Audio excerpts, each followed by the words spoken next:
spent several months putting together a book proposal. Yes. And I got an agent to try to shop it and... An agent to shop it. Shop it to publishers to Yes. try to sell it. Yes. And all the publishers that he sent it to said, we don't think there's a market for it. Yes. And I've been so busy with my organization, Create Now, that I've just put it on the back shelf and kind of kept thinking, well, I'm going to get that book done someday, and kind of didn't do anything with it. And then realized that the book wasn't going to write itself. Yes. And even though I work 24/7, I decided to force myself to carve out at least 2 hours on Sunday afternoons to work on the book. That is taking action. So the last month or two, I've been working on Sunday afternoons on the book. Yes. And I'm really feeling the download. Thank you. It's very exciting. Yes. And the agent contacted me in December and said it was time to shop it again. Yes. And so he's now promoting it to publishers, and I just really feel in the flow, and I'm very grateful to you for giving us this workshop this weekend. Thank you. And thank you for your sharing. Often this is all it takes. You must remember, when you say you don't have enough time, you're the one creating the time. So you can create whatever time you need, and please remember, the only reason it may seem as if you don't have enough time to do something is because you may be having expectations about the kinds of things you think you need to do. But when you act on your passion, you will very clearly see that your excitement and your passion are not only the driving engine, but also the organizing principle of your life. And whatever it is that needs to be done that is relevant to your passion will be done, and whatever is, shall we say, left over does not necessarily need to be done at that moment. And that the passion will bring about what you need for support. If you understand that whole idea that way, you will experience it that way. So yes, create the time that is representative of the time you need to experience your passion. And whatever you don't have time left over for in any given day, you will do some other time if, in fact, it is representative of your joy. It will all fall into place in the proper timing, in the proper order. Let it do so. And do not try to cram too much into one day. That is usually the product of thinking that you need to do certain things you don't actually need to do. Only because you are coming from a place where you're not really allowing your passion to be the organizing principle to show you what really needs to be done in any given day. So thank you for your sharing. Hello, good day, Bashar. And to you, good day. My whole focus this life and some previous ones, which of course are all happening at the same time. Yes. But my focus has always been music. Yes. I selected this body because there was a real good chance that the vocal cords would be what I wanted and could function as I wanted them to, and they have. And? They have, and I'm very happy about that. But? The challenge I'm having Yes. is that for the last year and a half, my throat hurts when I sing. I see. Or when I talk too much. And? And What have you done about this? I have fasted. I've done a cleansing fast yes. for 2 weeks, Yes. which helped somewhat, but it debilitated the rest of my muscles in my body because my body started eating up my muscles in order to function, so I had to stop that. All right. I've seen a doctor. Yes. He said that if it didn't get better, he would have to do a biopsy. All right. So that's a possibility. And I mean, last week I strapped a bloodstone to my throat because I was told that there was a possibility that could help. Have you done a detoxification? Yes, that was the 2 weeks that I didn't eat, and I did I did a cleansing fast. All right. Now, may I ask a question? Please. As a musician, is singing the only representation of your passion? No, except that it's the only area in which I am skilled. Is it the only area you wish to be skilled in? No, I would like to be skilled in other areas, but singing is like flying to me. All right. Remember that when we talk about the idea at any given moment of following your passion, it always comes with the caveat of acting on your passion to the best of your ability and taking it as far as you can. Right. And when you can take it no further at any given moment, then acting on the next most exciting thing you're able to take action on. So if, for the moment, for some reason, your vocal cords are saying, now is not the time to push us, what is the next most exciting thing you could take action on? Probably learning to play the piano. Probably? Or learning to play the piano? Learning to play the piano, I think, would probably, learning to play the piano or possibly the bass. Just because you say possibly doesn't mean you're not saying probably. You don't have to be so sharp. Learning to play the piano. Thank you. Now, will you then begin to do that? Yes, Why? because I want to, damn it. Oh, all right. Sound passionate about it. So herein again lies the key. Your passion is the organizing principle. And when one aspect of your joy simply cannot be acted on to the fullest that you would prefer, act on whatever aspect you can act on next, and let the other take a rest. Once you then do that, you will bring all aspects more into play, and then they can all work together in proper timing. All right? Yes, I see that. And just because you can fly when you sing doesn't mean you can't fly when you play the piano. Yeah. It's just it's just a longer runway. So, who says a longer runway can't be just as enjoyable? Are you saying that? No, I'd like to fly now. All right, then fly now to the piano teacher. Okay.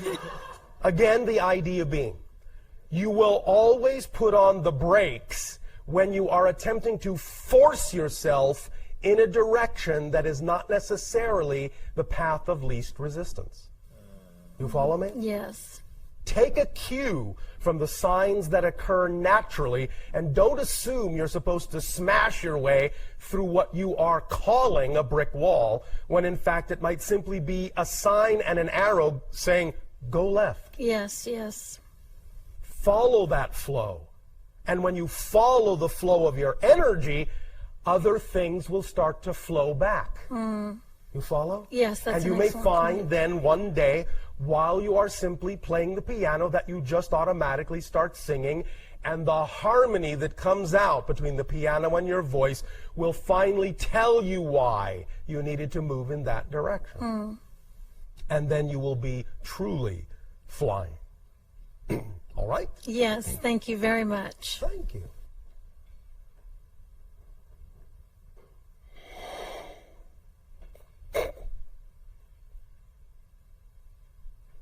Hello, Bashar. And you good day. Good day. So, along yesterday's session and today, I think I've been identifying a belief structure that I hold, All right. and I'd Very like good. maybe for us to converse and to dissolve it. All right. What is So- the belief structure you have discovered within you? I think that I believe that there is an inherent how in taking actions. An inherent how. An inherent question of how. Yes. And I'll use a very basic example. Yes. I want to make a cup of tea. Yes. I have to make sure there's a cup. If there's not a cup, I need to wash a cup, or get a cup, I need to get water, and I need to have tea. Those are all steps, let's Yes, say, yes. that require a how, Yes, right? yes. And so the mind that thinks I, Yes. the mind that is it has to ask those questions, has to ask those Does how. it? Well, Does it? I don't know. Do you does actually it? ask those questions when you say, I would like a cup of tea? Do you not just now, at this point in your life, go about the business of making the cup without actually thinking about how you're doing it? Isn't it automatic at this point? Yes, in that sense, yes. All right. So you're saying that can be applied to any endeavor? Yes, I am. For example, like what? Now, one moment. Okay.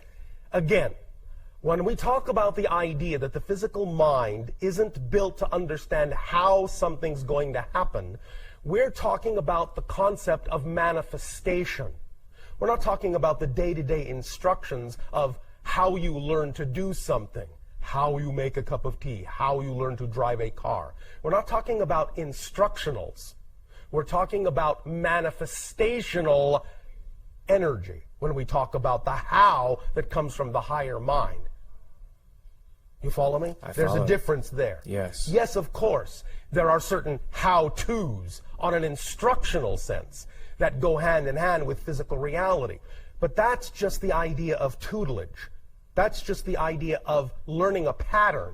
That's not the kind of how we're talking about when we talk about the how of the higher self, seeing farther or further than the physical mind is capable of seeing in terms of how something's going to come about that you have no instruction for. I understand. I had not made that distinction. Yes. So my passion right now is to make a film. Then And make a film.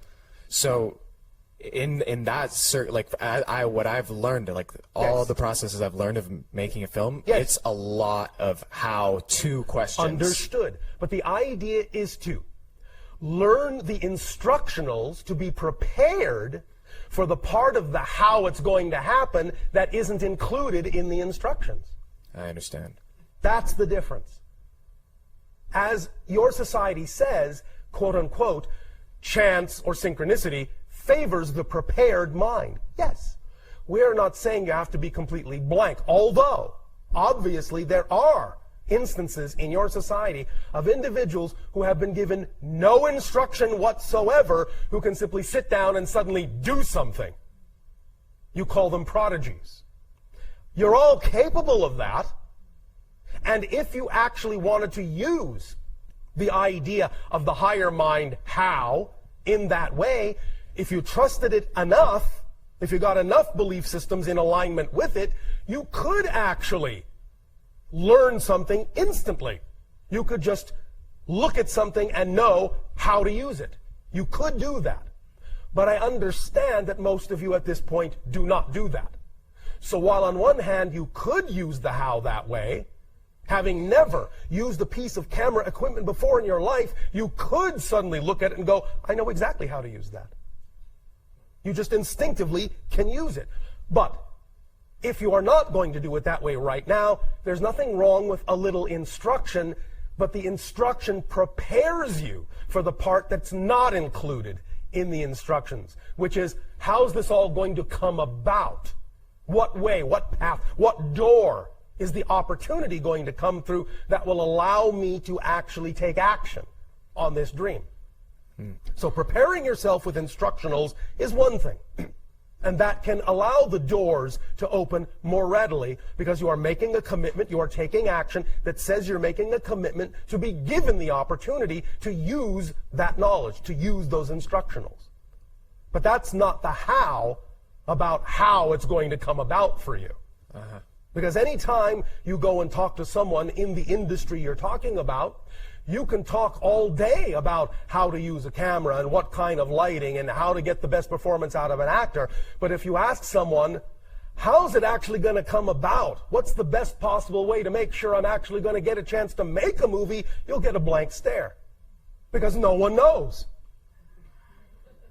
You follow me? Yes. And therefore, that's the part we're talking about when we talk about the consignment of the how to the higher mind. That's where the synchronicities need to come about that are beyond instruction. That simply open up the doorways that you are ready to jump through. Because now you have your either instructionals or your intuition or whatever you feel you need to do the job. So that's how they work hand in hand. I understand. Does that help? It does. And with that said, I'm like more excited about the prospect of picking something up and just knowing how to do it, then like I'm willing to skip the step of how. Well, all right. Well, see how far you get with that. You might go all the way, and that's fine. All I'm saying is that if you pick it up and you don't, a little instruction is all right. Sure. But yes, many of you may not need as much instruction as you think if you're willing to rely on some of your intuition and just downloading the idea of what you need to know when you need to know it. You could all unleash the prodigy within you if you're willing to believe that that is an aspect of your consciousness. So by all means, give it a shot, and then temper it with what aspects of it are not coming, if any are not coming, and temper that with some instruction. Make it a balancing act so that one or the other is not right or wrong. Whatever works, works is the point. Beautiful. Make sense? Makes perfect sense. So do you feel now that you are able to take stronger action in whatever direction you need to realize this particular dream? Yes. Thank you. Yes. Thank you. And just before I leave, I'd like to just send a hello and a greetings to the people of the Elevate Film Festival who are listening in right now. We love you guys. Elevate Film Festival, elevateexperience.com. It's an amazing thing happening on this planet right now. So Thank you.